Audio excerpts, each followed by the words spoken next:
이튿날 그들이 길을 가다가 그 성에 가까이 갔을 그때에 베드로가 기도하려고 지붕에 올라가니 그 시각은 제6시더라.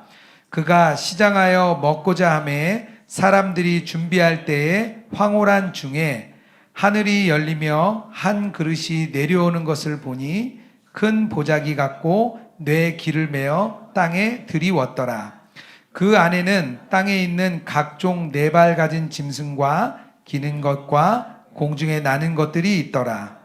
또 소리가 있으되 베드로야 일어나 잡아 먹어라 하거늘 베드로가 이르되 주여 그럴 수 없나이다. 속되고 깨끗하지 아니한 것을 내가 결코 먹지 아니하였나이다 한데 또 두 번째 소리가 있으되 하나님께서 깨끗하게 하신 것을 내가 속되다 하지 말라 하더라.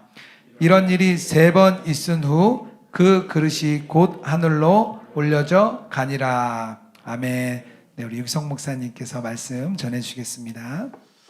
자, 주님이 지금도 함께 하심을 정말 믿고 주님과 동행하는 모든 성도들, 특히 로그인 교회 성도들, 또 오늘 현장에 와서 예배드린 여러분 모두를 축복합니다. 여러분들이 진짜 예수님을 믿게 되었다면 우리 안에 뚜렷한 변화가 일어나는 것 중에 하나가 사람을 보는 눈이 달라지는 겁니다.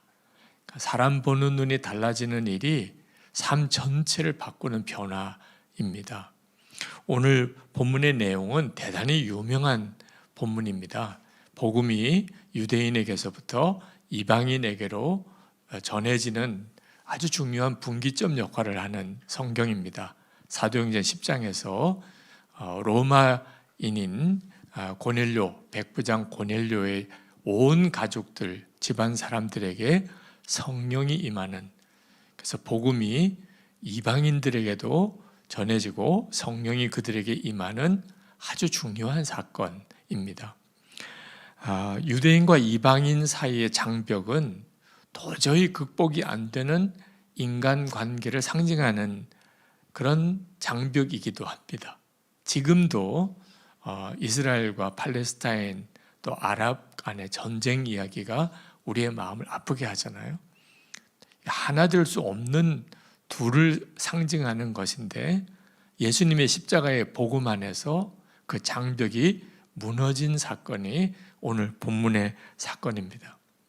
사실 이 이방인에게 복음이 전해지게 된다는 이 말씀은 예수님께서 먼저 제자들에게 주신 예언입니다. 사도행전 1장 8절에 보면 성령이 임하시면 너희가 권능을 받고 그리고 모든 민족에게 복음이 전해지게 될 것이라고 주님이 그렇게 예언하셨습니다. 그런데 이 주님의 예언이 한동안 이루어지지 않습니다. 성령이 임하시고 난 다음에도. 이유는 하나입니다. 예수님의 제자들조차도 그들의 마음에 복음이 이방인들에게 전해질 것이라고 솔직히 믿어지지 않았기 때문입니다. 베드로조차도 그랬습니다. 이방인들에게 성령이 임하고 또 예수님의 복음을 그들이 받아들이고 그들도 다 구원받고 될 것이라고 베드로조차도 그런 생각을 하지 못했었던 것입니다. 그러니까 예수님의 제자들 속에 있었던 이 편견, 사람을 볼 때 주님의 눈으로 보지 않고 자기가 자라난 배경, 알고 있는 생각과 감정에 묶여있는 이 편견 때문에 하나님이 역사할 수 없는 상황이 한동안 벌어졌던 겁니다. 실제로 세계 모든 민족에게 복음이 전해지는 일에 어려움이 되는 장벽은 어떤 핍박도 또는 그 복음 전하는 과정에서 부딪히는 여러 가지 어려움들 또는 그 일을 위해서 헌신하는 사람이 적은 것도 아니고 이미 복음을 받아들이고 있는 우리들 안에 있는 편견, 사람에 대해서 보는 눈이 제대로 열리지 않은 것 때문에 하나님께서 우리를 통하여 역사를 못하시는 것이 참 안타까운 일입니다. 우리의 편견이 실제로 우리가 가정 안에, 우리의 교회 안에, 우리가 살고 있는 사회 안에 우리 주님이 우리를 통해서 일하시고 싶어 하시는 일들이 이루어지지 않는 문제를 가져오게 됩니다. 제가 어릴 때 저는 부산에서 자랐습니다. 우리나라가 선교 초창기 때 그때 뭐 다 예배당은 뭐 마루바닥이었습니다. 그래서 의자 앉아서 예배 드리는 사람 없었어요. 다 그냥 마루바닥에 앉아서 예배를 드렸죠. 그러다가 서울에 있는 어느 교회에서부터 예배당 안에 의자가 들어오기 시작했습니다. 그래서 의자에 앉아서 예배 드리기 시작한 거죠. 그때 어떤 목사님이 의자에 앉아서 예배하는 것은 불경하다. 그건 하나님께 온전히 드리는 예배가 아니다. 그렇게 막 주장하는 일들도 있었습니다. 지금 우리가 생각하면 정말 코미디 같은 일이죠. 근데 그런 시대가 있었습니다. 우리가 가지고 있는 이 생각이 굳어진 것, 편견이 하나님의 영광과 주의 뜻을 가리는 일이 얼마나 많은지, 사실 지금도 그 점에 대해서 우리가 자유롭다고 말하기는 어렵습니다. 근대 선교의 문을 열었던 윌리엄 캐리, 그는 1700년대에서 1700년대 1700년대 말에서 1800년대 초까지 살았던 사람입니다. 그러니까 선교의 문이 열리기 시작한 것이 1793년 윌리엄 캐리가 이제 세계 선교를 위한 선교회를 조직할 때부터라고 말할 수 있죠. 근데 그 당시 때 영국에 있는 많은 성직자들과 그리스도인들이 왜 복음을 전하러 다른 나라로 가야 하는지에 대해서 도무지 이해하지 못했습니다. 그러니까 윌리엄 캐리가 아직도 복음을 듣지 못한 인도나 많은 저 나라 사람들에게 우리가 가서 복음을 전해줘야 되지 않겠습니까? 라고 했을 때 어느 목사님이 윌리엄 캐리에게 이렇게 이야기를 했습니다. 이복의 젊은이, 그만 열내고 자리에 앉게나. 만약 하나님께서 이방인들을 개종시키려고 한다면 자네나 우리 도움 없이도 얼마든지 하나님이 직접 하실 수 있을 걸세. 참 대단하죠. 네. 하나님이 정말 그들을 다 구원하기 원하신다면 하나님이 직접 하시지. 왜 우리가 굳이 선교사로 가야 되겠냐. 그런 생각에 사로잡혀 있어서 1700년 말까지도 선교사를 보낼 생각들을 하지 못했었다는 거죠. 하나님의 역사가 일어나려면, 주님이 정말 하시고 싶은 일이 우리 자신과 가정과 교회와 우리 사회에 일어나려면 가장 먼저 우리 안에 사람을 보는 눈의 변화가 일어나야 합니다. 오늘 본문에 베드로 안에 이방인들에 대한 마음이 거듭나는 과정을 우리가 봅니다. 아주 자세하게 그 과정을 기록해 두고 있습니다. 그 말은 우리 안에 사람에 대한 편견이 바꾸어지는 일이 쉬운 일이 아니라는 뜻이기도 합니다. 이방인에 대한 베드로의 편견이 너무나 강했기 때문에 한순간에 바뀐 게 아니었던 거예요. 베드로가 욥바에 다비다가 죽었다는 소식을 듣고 와서 다비다를 죽은 가운데 다시 살려냅니다. 그래서 욥바에 있었는데 베드로가 하나님께 기도하려고 그 집 옥상에 올라가서 기도를 하고 있는 중에 시장하여서 이제 음식 준비를 밑에 부탁을 하고 기도를 하고 있는 중에 환상을 보게 됩니다. 근데 하늘에서 큰 보자기 같은 것이 내려오는데 온갖 동물들이 그 속에 담겨 있는 거예요. 근데 그 동물들이 다 율법에 의하면 먹을 수가 없는 동물들이었습니다. 하늘로부터 소리가 들려오는 겁니다.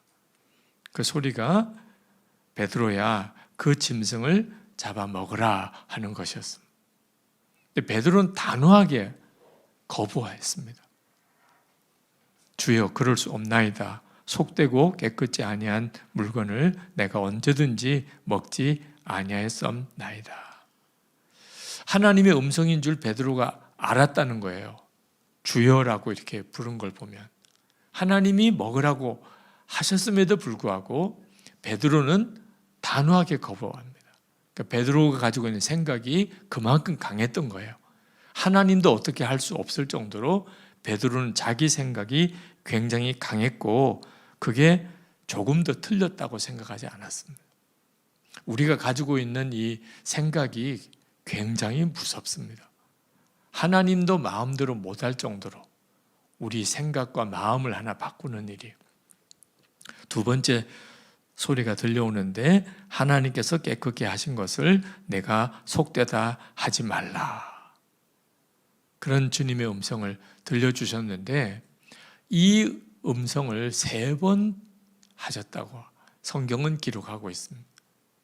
잡아먹으라. 하나님이 깨끗하게 한 것을 내가 속되다고 하지 말라. 그 음성을 3번 들려주신 거예요. 그때 이방인 고넬료의 집에서 보낸 사람이 베드로를 모셔가려고 도착을 했습니다. 만약에 베드로가 너무나도 분명하게 하나님께서 주신 말씀을 듣지 않았었다면 베드로는 가지 않았을 겁니다. 고넬료가 아무리 훌륭한 사람이고 선행도 많이 하고 하나님을 경외하는 사람이라고 알았어도 그는 안 갔을 거예요. 근데 워낙 강력하게 하나님이 말씀하셨기 때문에 가게 됩니다. 베드로는 죽었던 다비다를 살려냈던 사람이에요. 그 다음 사건입니다. 굉장한 대주죠. 죽은 다비다도 살려내었던 그런 참 주님의 능력으로 사역했던 베드로였지만 이방인들에 대한 생각만큼은 돌덩이처럼 굳어져 있었습니다. 그리고 그 베드로를 고넬료의 집에 보내서 고넬료의 집에 성령이 임하게 하시는 하나님의 역사를 이루기 위하여 하나님께서 얼마나 고심하셨는가.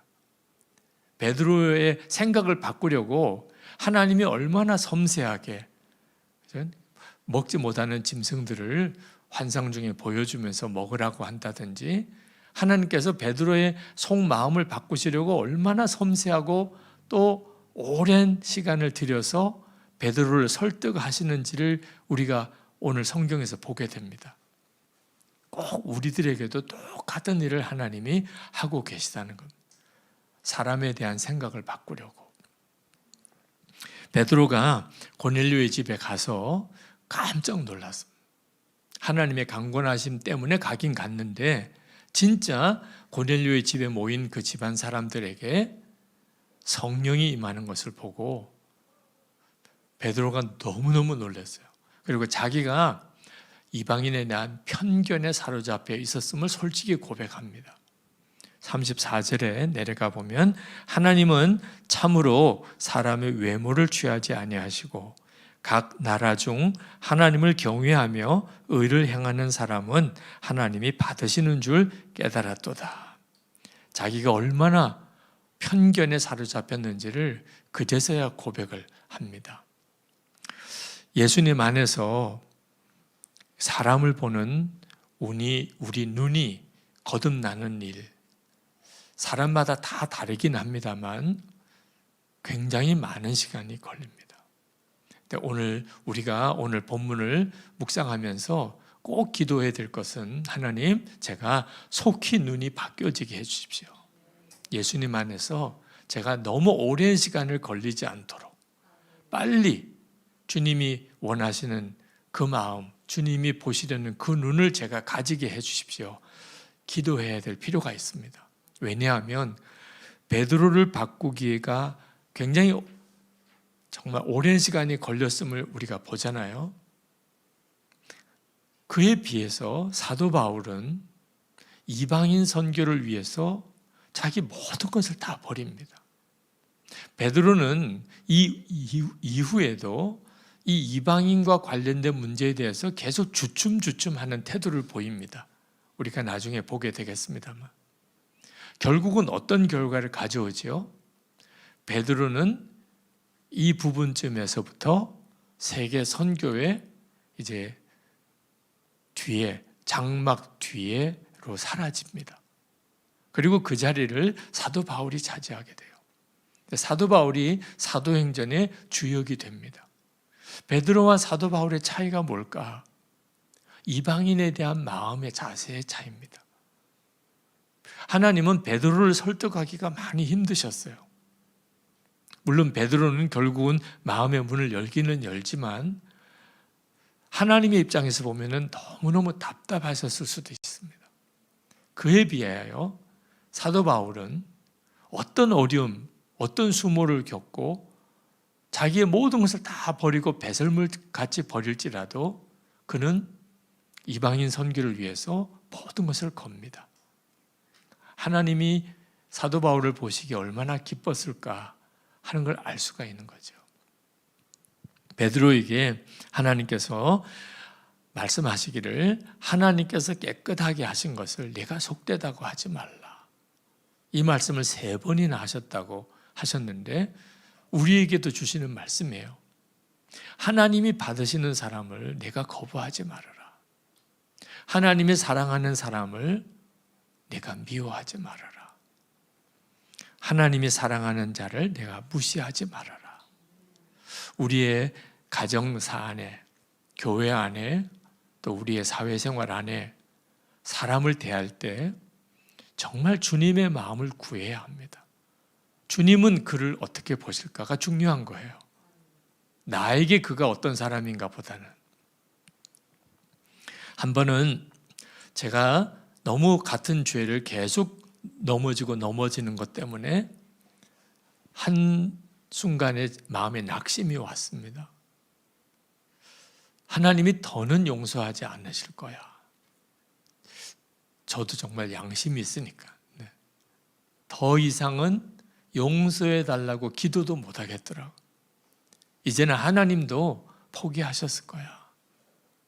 근데 그때 하나님께서 여전히 저를 용서하시고 사랑하신다는 사실을 깨닫고 너무너무 감동하고 울었습니다.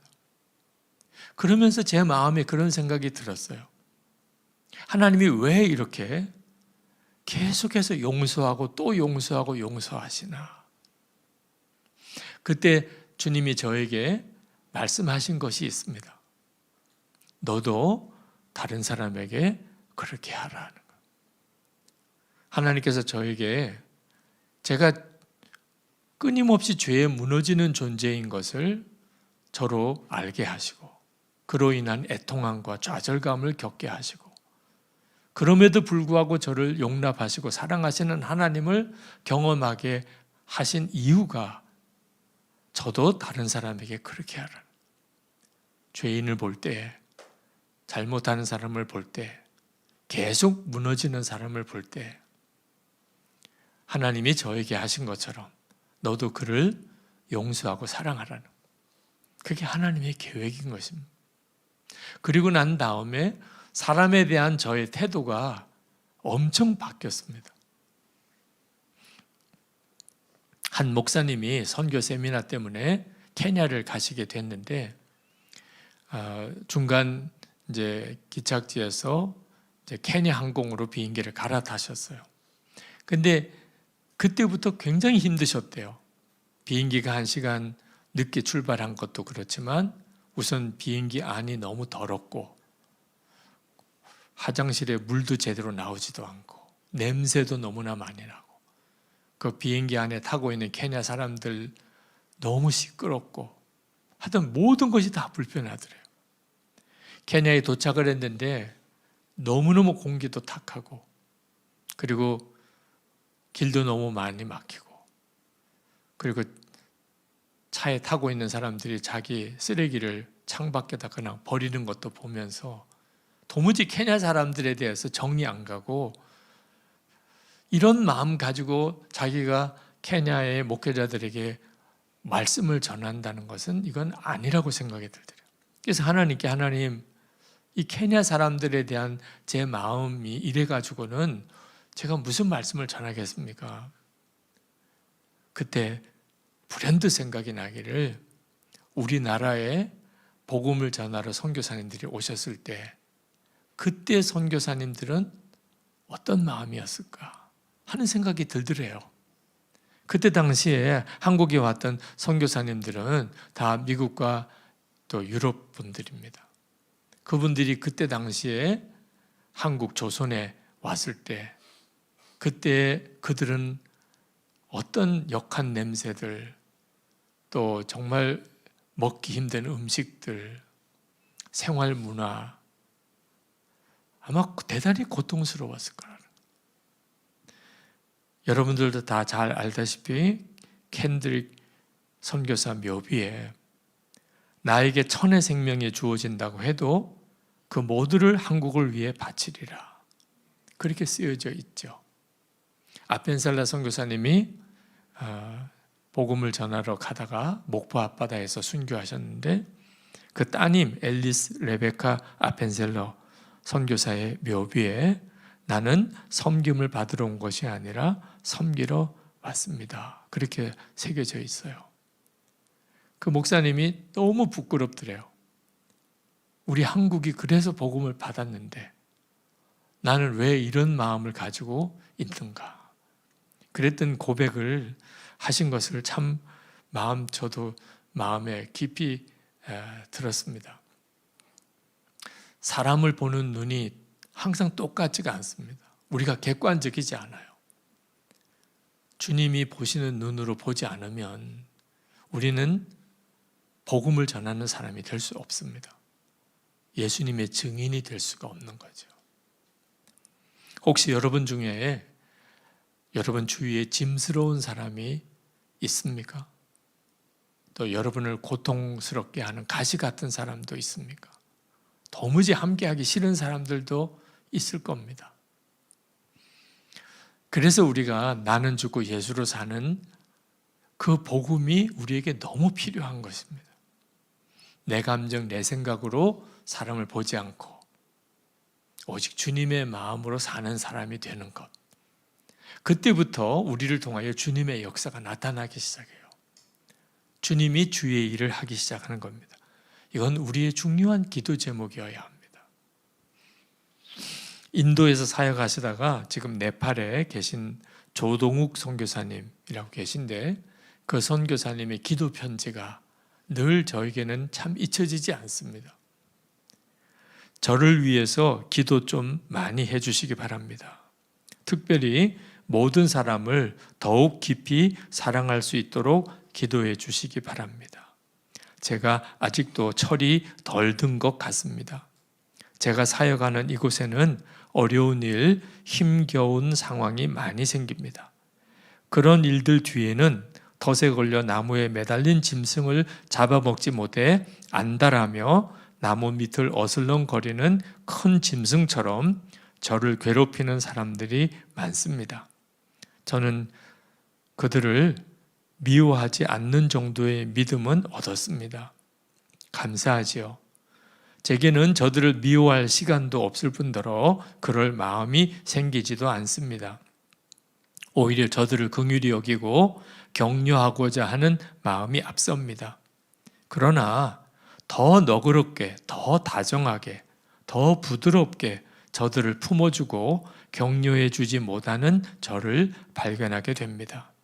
저를 더욱 안타깝게 하는 것은 저들의 나를 향한 이유 없이 미워하는 마음에 감동을 안겨 저들이 미움의 줄을 스스로 풀어 놓을 정도로 나의 사랑이 큰 위력을 가지지 못하다는 사실이 안타까울 뿐입니다. 정말 큰 사랑, 아무나 아무 것이나 녹여내릴 수 있는 농익은 사랑을 가질 수 있도록 기도 부탁드립니다. 제가 참 마음이 괴롭습니다. 그 선교사님의 초창기 때 보내준 그 편지가 그 이후에 사실 저의 기도 제목이기도 했어요. 오늘 함께 예배하는 여러분 모두의 기도 제목이기를 원합니다. 우리가 어떤 사람을 미워하지 않는 정도에서 그치지 않고 나를 미워하고 죽이려고 하는 사람까지도 마음을 바꾸어낼 수 있는 그 사랑, 그건 정말 예수님의 눈으로만 가능한 일입니다. 우리가 주님을 계속 주목하고 바라보자는 이유가 거기에 있는 겁니다. 주님이 나를 통하여 그 사람을 만날 수 있게 그렇게 될 수는 없을까?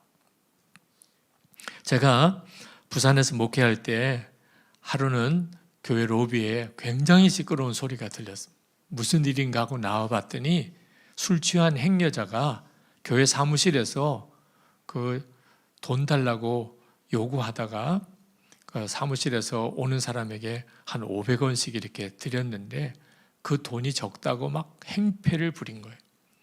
할 수 없이 경찰에 연락을 해서 경찰관이 와서 끌고 나가는 겁니다. 근데 그 사람이 끌려 나가면서 교회가 이래도 되냐? 도와달라고 왔는데 교회가 이래도 되냐? 막 소리를 지르고 끌려 나가는 거예요. 제가 교회 사무실에 계시는 우리 전도사님 또 사무원 집사님 고충을 충분히 알지요. 얼마나 많은 사람들이 와서 정말 그분들을 대하기가 곤혹스러운 일인데 이렇게 술이 취해서 오신 분들은 대책이 없어요. 행패를 부리기 시작하면 정말 위협을 느낄 정도입니다.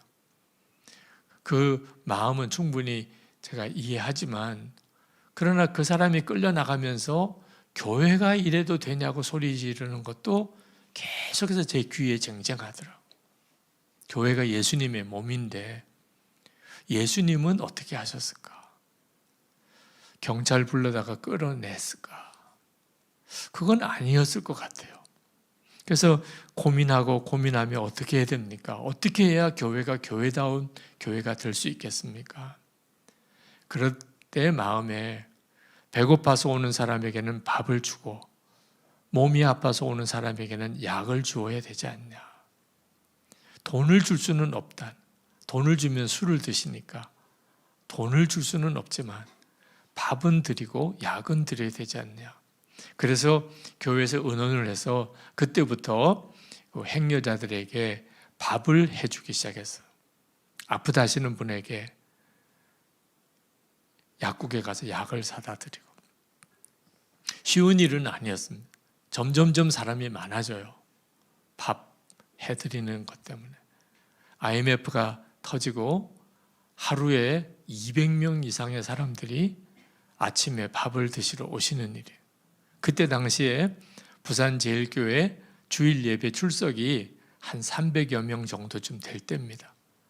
그런데 매일 200명 식사를 해내야 돼요. 이건 정말 어려운 일이죠. 그런데다가 동네에서 사람들이 너무너무 싫어하는 거예요. 그냥 노숙인들, 행여자들이 한 200명씩 매일 교회에 왔다 가니까 동네 분위기가 안 좋아진다는 거죠. 그런 말을 들으면서도 교회는 교회다워야 하니까 그래서 급식을 했었어요. 그런데 그때 아주 큰 사건이 하나 생겼습니다. 교회에 도둑이 든 거예요. 제가 밤에 그날 꿈을 꿨는데 도둑이 둘이 들어오는 꿈을 꿨습니다. 그리고 새벽기도 나가 보니까 교회 사무실 문짝이 뜯기고 서랍들이 다 열리고 난리도 아니었습니다. 도둑이 든 겁니다.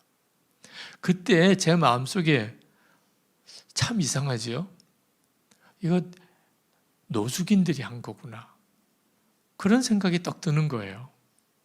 아무런 근거도 없이. 왜냐하면 하도 그런 말을 많이 들었습니다. 교인들 중에서도 목사님, 교회에서 이런 사람들이 자꾸 오면 교회에 흉한 일이 생깁니다. 은근히 반대하시는 의견이었어요.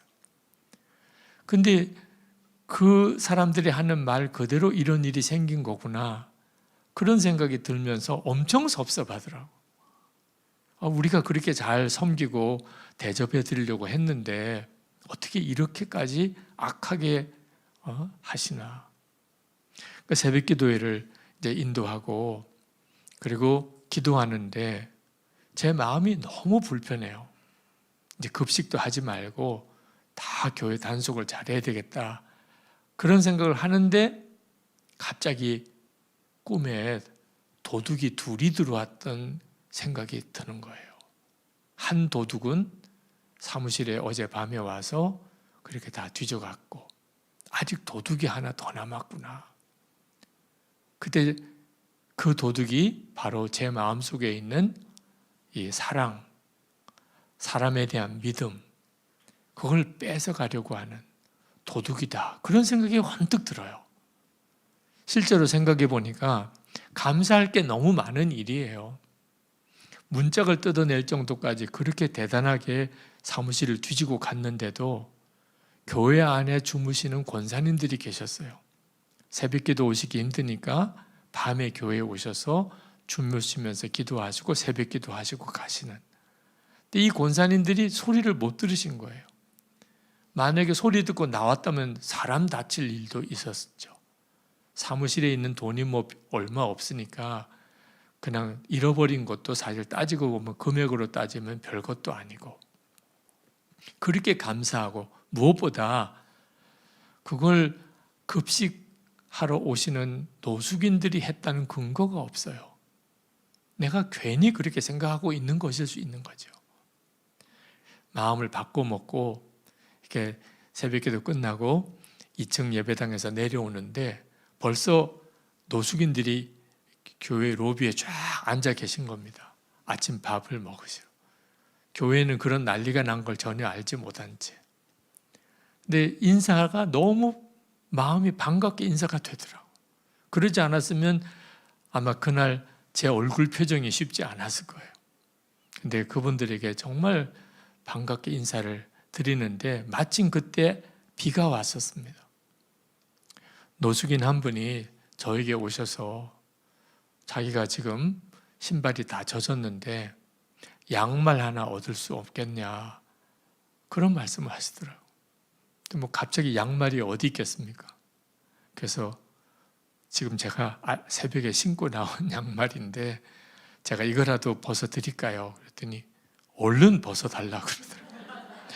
그래서 그 자리에서 양말을 벗어드리고 그러면서 제 방에 들어와서 정말 하나님이 첫 번째 도적은 못 막았지만 두 번째 도적은 막았구나, 그런 마음이 들었었어요. 그 일이 부산제일교회에 굉장히 큰 영향을 끼쳤습니다. 그 급식소 따로 마련해야 될 정도로 사람이 많이 오니까 땅을 사고 식당도 지어야 되는데 그걸 그 어려운 때, IMF 때 땅도 사게 되고 식당 건물도 짓게 되고, 무엇보다도 교회 분위기가 정말 생명을 살리는 분위기, 누구도 사랑할 수 있는 그런 분위기에 교회 분위기로 바뀐 거예요. 예수님을 바라보게 되면 누구나 다 주님의 마음을 다 느끼게 됩니다. 저는 사실 일본 사람들에 대해서 그렇게 좋은 마음을 가지고 있었던 사람이 아닙니다.